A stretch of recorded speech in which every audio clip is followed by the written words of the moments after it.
Casting is unquestionably one of the most important aspects of a movie, and it's important that the filmmakers find the best actors for each role. One bad fit can completely derail a project and prevent it from being a massive hit. This is why directors typically audition thousands of thespians for important parts, poring over hours of screen tests before making a final decision. But sometimes, everyone knows there's only one real choice for the character, and an actor is offered the part without having to try out first. Here are 10 actors who didn't have to audition for a major role. Your clothes. Give them to me, now.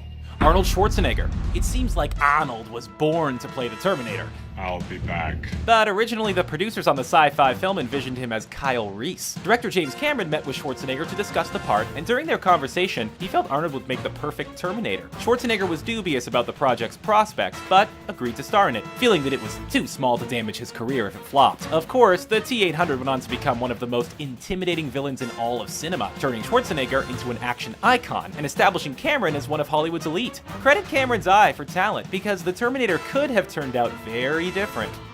Simon Pegg. Rebooting Star Trek and recasting the legendary characters of the Enterprise crew was a daunting task, and J.J. Abrams had to make sure he got it all right, or else the franchise relaunch would be doomed. Some parts were easier to find than others. Simon Pegg, who had previously worked with Abrams on Mission Impossible 3, was offered Scotty without having to read for it. Abrams simply emailed his friend asking if he'd like to play the ship's chief engineer, and Pegg happily accepted. The actor said he would have taken a role for free, or even paid Abrams himself in order to be involved. Pegg co-wrote this summer's Star Trek Beyond, so he's proven to be a valuable addition to the franchise.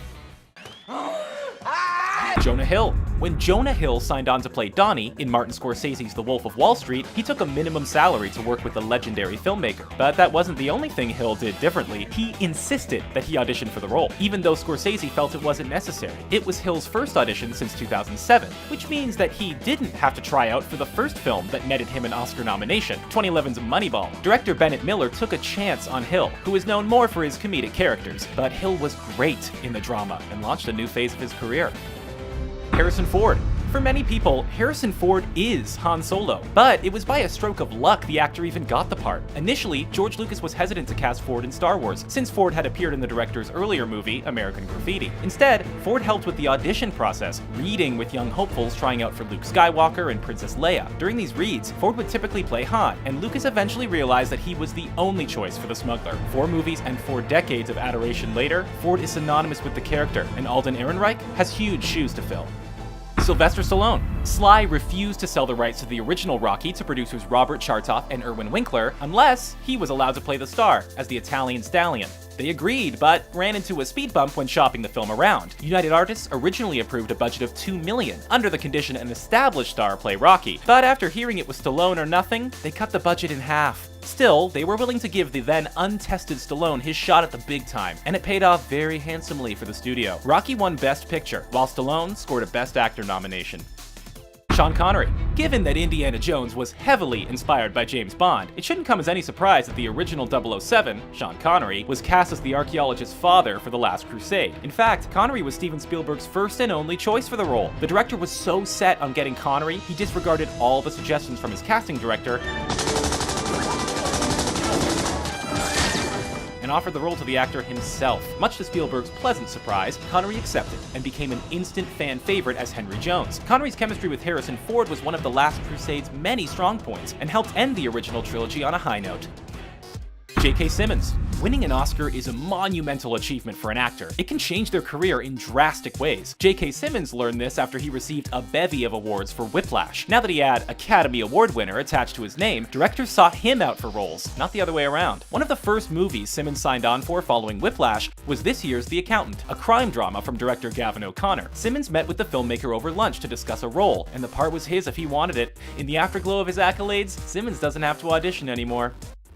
Mr. Potter. Alan Rickman. Finding the main 3 heroes for the Harry Potter franchise was a long and grueling process, as thousands upon thousands of child actors were auditioned. Casting some of the supporting roles was a tad easier. None other than J.K. Rowling handpicked the late great Alan Rickman to bring Severus Snape to life, and gave him special instructions to help his portrayal. The author even confided in Rickman critical backstory elements that the general public wouldn't know about until The Deathly Hallows was published. Snape went on to become one of Rickman's defining roles, so it's clear that Rowling could easily make it as a Hollywood casting director, if she wanted.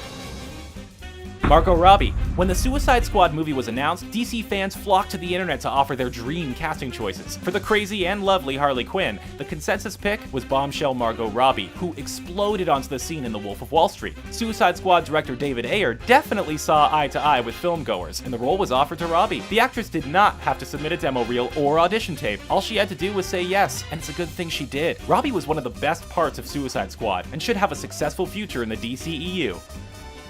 Eddie Redmayne. This Oscar winner may have blown his chance to play the new Star Wars villain Kylo Ren, but he eventually landed a coveted role in a massive Hollywood blockbuster franchise. Redmayne stars as Newt Scamander in Fantastic Beasts and Where to Find Them, which kicks off a series of 5 feature films. Harry Potter creator J.K. Rowling penned the script, and she knew exactly who she wanted as Newt. Redmayne was the first and only choice for the role, and the actor didn't have to audition. He was even involved in the casting process for the supporting roles, helping leave his mark on the wizarding world. Bravo. Those are just some of the actors who didn't have to audition to land major roles. Which ones did we miss? Sound off in the comments section, and don't forget to subscribe to our channel.